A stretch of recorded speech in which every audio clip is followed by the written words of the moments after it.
Well, 35 years ago, this neighborhood looked very different. Full of darkness, prostitution, There was also a lot of gang activity. drugs. You wouldn't drive over here at nighttime. And in the middle of this neighborhood is a church, St. Paul Methodist Church. One day, this little boy was riding his bike across the church parking lot and sees this lady get out of her car and walk into the church. And he said, "Hey, can anybody go in that go church?" to church here? That just absolutely hurt me so much because I thought, they don't even know this is God's house. Well, God used that one question from this little boy to spark a light in her heart for the children in this neighborhood. So the church started a wonderful program called Wonderful Wednesday, which I remember when they first started it, they were just praying that 5 children would come for the first day. 53 children showed up. And we were just terrified. We didn't know what to do. It grew and grew and grew, and over time they started realizing, oh my goodness, these kids are coming weekly and they don't have adequate clothing, they don't have adequate food, they're malnourished, they need adequate medical care. That's where St. Paul's Children's Services was birthed. We exist to empower children and their families to thrive by meeting their physical and their spiritual needs. We do that a couple of different ways. One primarily is through our weekly food pantry, and St. Paul's is providing new shoes for children in need, along with school uniforms, socks, and underwear.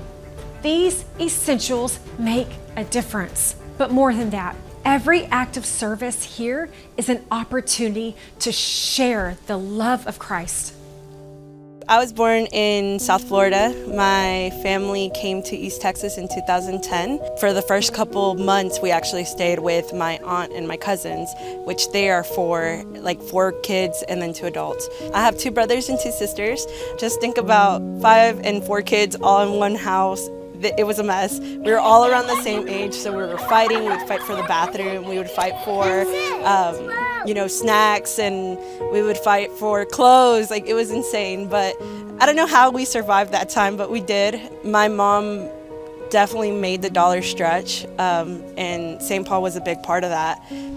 The days that she would come to the St. Paul Center were some of our favorite days because that's when she would get corn.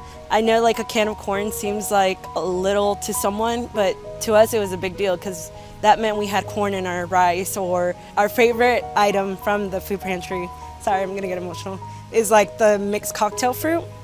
Because most of the time, again, it's 9 of us, we were living in one house, and sometimes those fresh fruits and veggies, one, are super expensive, and that was back in 2010. Now it's even worse, but we would buy fruits and veggies, and if she did buy fresh fruit, it would go by so fast. Within the same day, we sat down and ate it all. So when we would get the fruit cocktail, it was absolutely my favorite thing to get from the pantry.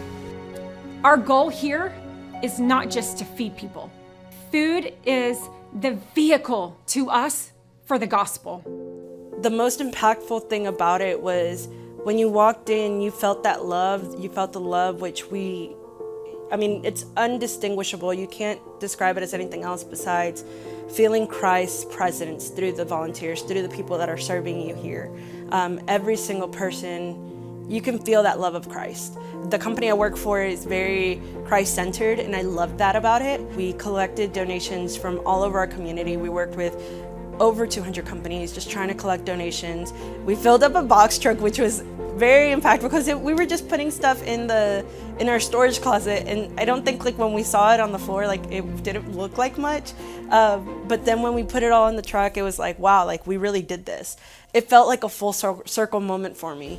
From that 15-year-old who walked through those doors to now being able to help serve the rest of my community, help be part of the people who feed the rest of the community.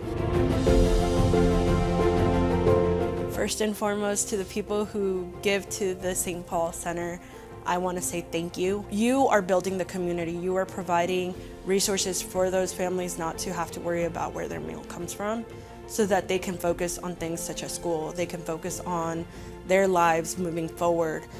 I think if we wouldn't have had the support of the St. Paul Center, I don't know if I would have regained that happiness, regained that joy, because 15-year-old Angie was not happy. We would have struggled even more, and I don't know where we would be. I don't know if my family would have been able to sustain themselves. And so, thank you for everything you do. It makes such a big difference in my life, and I know it makes a big difference in many other people's life as well.